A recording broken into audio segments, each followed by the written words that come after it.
Couldn't call it trouble in paradise, because Mars is definitely not a paradise, at least not for humans. NASA is continuing to brief reporters on what's going on the surface of Mars right now that we have the Pathfinder there. Before we go back to that, I want to show you what they've told us so far. This is the spot, the red dot on your screen. That's where Mars Pathfinder landed at about this time yesterday afternoon. They have plotted it on a map of Mars made earlier, and we'll take you to that plot here on our illustration machine. That's where the Pathfinder is right now, and this is a crater, very close to the crater. The Pathfinder scientists said that's good if they can get the rover to operate. It can just wheel itself right over there and take a close look at this crater on Mars. There's some other things down there on the surface. They called this thing this feature. What it is appears to be a small hill there on the surface, and they said you can even see off in the distance this thing, which is a pretty big hill. We'd call it a foothill if it were on Earth. So that's the orientation, and what they've done is taken the early pictures sent down to Earth from Pathfinder and used those pictures and pictures like this to tell them precisely where the rover is. Now, what they've told us about the problems with this, with the Martian rover, are that it's there on Mars. It's on the side of the Pathfinder. They have apparently solved the problem with the airbags on board this thing. And now what they want to do is see if they can get it to be commanded from the ground to go and do things. In the briefing at 2 o'clock this morning, 11 hours ago now, they said that it had some pre-programmed sequences that could be used to get it where it needs to be. Let's dip back in briefly to the briefing. Peter Smith, the principal investigator for Pathfinder, is speaking to reporters. So these uncertainties are always there, and we're not very far from that ellipse. In fact, just a few kilometers outside of it, apparently. And you had a question about color. Is that correct?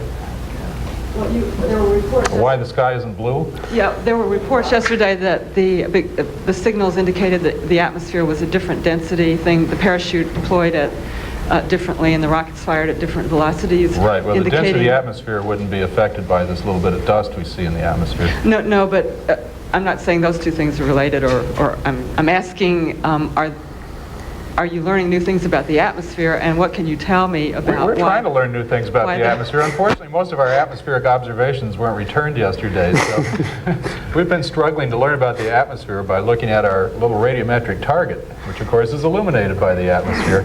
So it's a very indirect method of measuring the opacity of an atmosphere or the transmission, but that's how we've done it.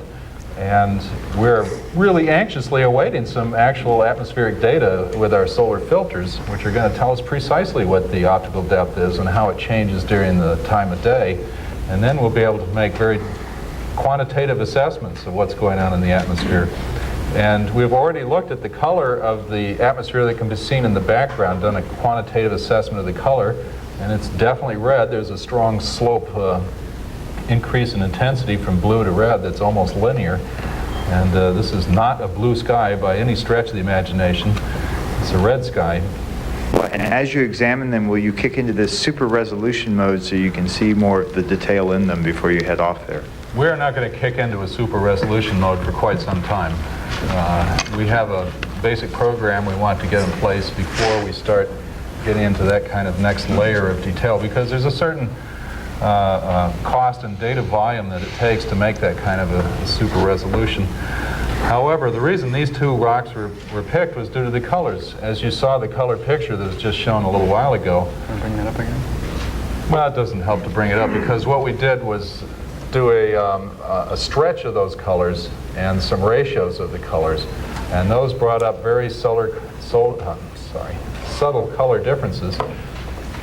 And based on those color differences, these rocks seem to be close by and interesting in their colors. Interesting comment from Peter Smith on the color of the atmosphere on Mars. This briefing is continuing, but the big question that seems to be going through the minds of a lot of people is there's been some conversation in this briefing about a potential communications problem with the rover. CNN's Jim Hill has been there at the briefing. Now he's outside with an expert on things like this. Jim, what can you tell us? Well, John, there's still an unanswered question about the communication between the rover and the lander. They're calling it a partial communication. In other words, some information is being sent back and forth between these two pieces of equipment, but it's not total communication. So at this point, they're not even sure, because of this problem, whether or not the ramp has been deployed and the rover has, as they say, been standing up from its crouched position of storage. They'll know that hopefully later on today, but they continue to work on ways that they might correct this communication problem. Let's talk about that right now with Rob Manning. He's the chief engineer for the Mars mission. When we say partial communication problem, what do we mean?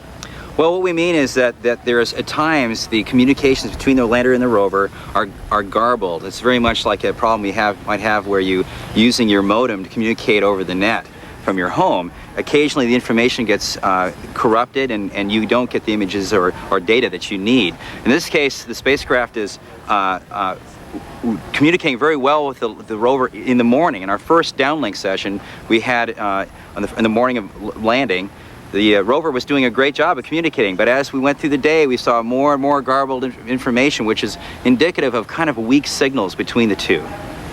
Now, what does this mean for being able to complete the important part of the mission, which is, of course, getting the rover off from the lander? Well, we're not at all depressed about this, because we've had these kinds of communication problems in our own tests. There are many things we can do to try to correct this problem. We will try to do those today. One of the biggest problems we have right now, it's not a problem, it's just the configuration problem, and that the rover antenna is down low, stowed with the rover. Once the rover gets a chance to stand up, that antenna will pop up and our communication should improve somewhat.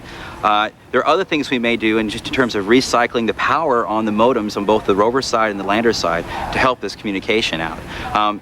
If, for an unlikely circumstance, we cannot get it fixed, the rover has automatic software on board where once it is freed and the ramps are deployed, which are controlled, by the way, from the lander side, the rover will in fact drive down those ramps on its own without the help of the lander or without the help of our rover drivers here at JPL.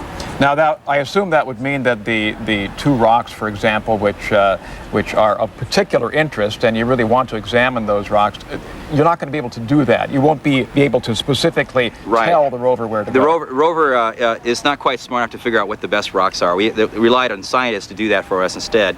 But we've got a lot of confidence that the communications problems can be licked. So I'm going to not worry too much just yet. We're fine. The reason that we couldn't get the confirmation that the ramps were deployed last night had a lot more to do with the fact that the Earth was just on the horizon, it was just setting, and we're trying to communicate with the lander from Earth. As soon as the Earth is below the horizon, that's it. We can't get commands in or data out of the spacecraft. So it's very likely that the command that we sent was just a scotch too late to get over the horizon, and the signal did not get in to the lander. But we'll find out for sure this afternoon when after Earth rises again. Earth is the morning star, rises before the sun, and we'll get the communications back, and we'll be able to send commands to it and hear from it later today. Okay, thank you very much. That's Rob Manning, the chief engineer here. Earthrise on Mars, I believe, is right about now, just a little after 10 o'clock West Coast time, and sunrise would be about 3 or 4 hours from now, a little after 1 o'clock in the afternoon West Coast time or Pacific time. That's sunrise on Mars. So at that point, a lot more information will be available. And of course, if you were listening to the briefing, John, you know that it's possible that the rover could be deployed sometime this evening West Coast time, and that'll be an exciting event if it all works well. You know, Jim, one of the most fascinating things about this, I've talked to a lot of folks who aren't in the news business and don't work in this building or the building where you are about this, and the most amazing thing about this to a lot of people is to hear you and the scientists at JPL talk about Earthrise, and there's the Earth setting, and the Earth is a morning star on Mars. I mean, that is really, it is a total different orientation for those of us who aren't scientists and technicians and astronomers, and it is just fascinating stuff. And so there is, I guess the bottom line of everything you've heard from Rob Manning there and from the scientists in the briefing, and what I heard from the briefing is this thing may still be deployable after all. As Rob said, it's got an automatic program that will let it roll down the ramps, and they'd much rather have it go where they tell it, but it'll go someplace and tell us something regardless.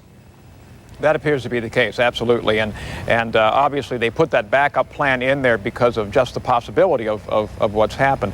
So, I mean, it took a lot to get that rover there, and it's going to move. You're right. One way or another, they're going to get it off that lander and down a ramp and onto the Martian soil, and they're going to learn something.